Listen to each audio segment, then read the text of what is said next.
तिलावत आप हजरात के सामने करेंगे, लेकिन चूंकि मेहमान तो कुरान करीम की तिलावत करेंगे, लेकिन इस मजलिस को सजाने में, संवारने में, इसके नोको पलक को संवारने में जिन अफराद ने मरकजी किरदार अदा किया, उसमें एक मरकजी शख्सियत जनाब कारी इमरान साहब हैं।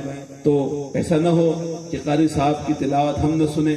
ये अलग बात है कि कारी साहब अभी से दूर दूर हैं, लेकिन ये हकीकत बात है कि खिलाड़ी मैदान से कितना भी बाहर हो, जब वो पिच के ऊपर आएगा तो उसका फार्म भी वापस आ ही जाता है।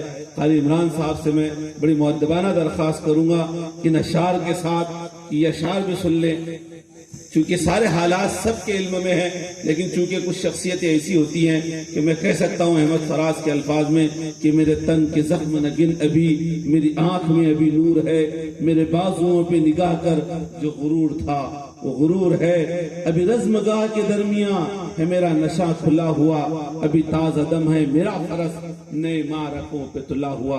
बहुत से अशार कारी इमरान की शान में कहे जा सकते हैं, लेकिन बड़ी मोहब्बत, बड़ी अकीदत के साथ हम कारी इमरान साहब से दरख्वास्त करेंगे कि कुरान करीम की तिलावत पेश फरमाए।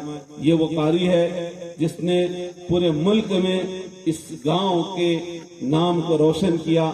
यकीनन हम सब के लिए बड़े फख्र की बात है कि कारी इमरान साहब हैं, यकीनन बड़ी मोहब्बत अकीदत के साथ कुरान करीम को सुने, क्योंकि जो निगाहों के सामने रश्ते बसते हैं, जिनकी जिंदगियां गुजरती हैं, बसा औकात उनका मकाम और मर्तबा हमारी नजरों से ओझल होता है, लेकिन कभी इनके इन्हीं अफराद के मकाम और मर्तबे को दूर की निगाहों से देखो तो एहसास होता है वो क्या हीरे हैं, वो क्या गौहर हैं जिन्हें हम खोए बैठे हैं। जनाब कारी इमरान साहब आप हजरात के दरमियान। अऊज़ु बिल्लाहि मिनश शैतानिर रजीम। बिस्मिल्लाहिर रहमानिर रहीम। इन्ना हाज़ल क़ुरआन यहदी लिल्लती हिय अक़वम व युबश्शिरुल मुमिनीना अल्लज़ीना यअमलूना الصالحات أن لهم أجرا كبيرا وأن الذين لا يؤمنون بالآخرة أعتدنا لهم عذابا أليما ويدعو الإنسان بالشر دعاءه بالخير وكان الإنسان عجولا وجعلنا الليل والنهار آيتين فمحونا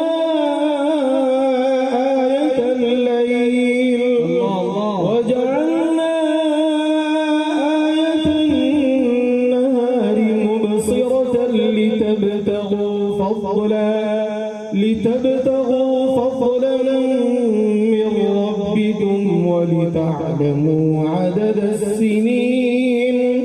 ولتعلموا عدد السنين والحساب وكل شيء فصلناه تفصيلا وكل إنسان ألزمناه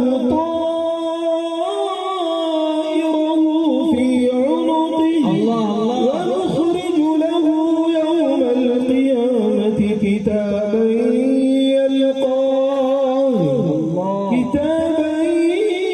يلقاه منشورا اقرأ كتابك كفى بنفسك اليوم عليك حسيبا اقرأ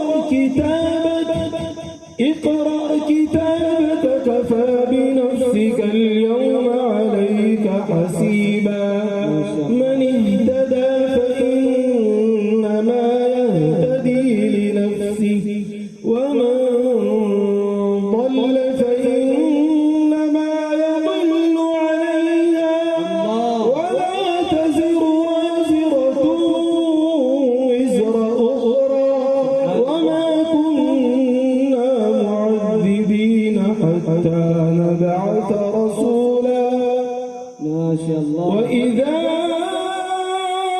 أردنا أن نهلك قرية أمرنا متر فيها ففسقوا فيها فحق عليها القول فدمرناها تدميرا. وكم أهلكنا من القرون من بعد نوح وكفى بربك بذنوب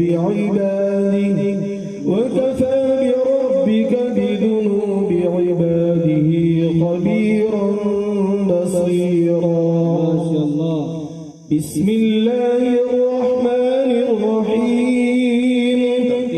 ويطوف عليهم ولدان مخلدون إذا رأيتهم حسبتهم لؤلؤا منثورا وإذا رأيت ثم رأيت نعيما وملكا كبيرا. عاليهم ثياب سندس خضر واستبرق وحلوا أساور من فضة وسقاهم ربهم شرابا طهورا. إن هذا كان لكم جزاء وكان سعيكم مشكورا. إنا نحن نزلنا عليك القرآن تنزيلا. فاصبر لحكم ربك ولا تطع منهم آثما أو كفورا. واذكر اسم ربك بكرة وأصيلا. ومن الليل فاسجد له وسبحه ليلا طويلا. إن هؤلاء يحبون العاجلة ويذرون وراءهم يوما ثقيلا.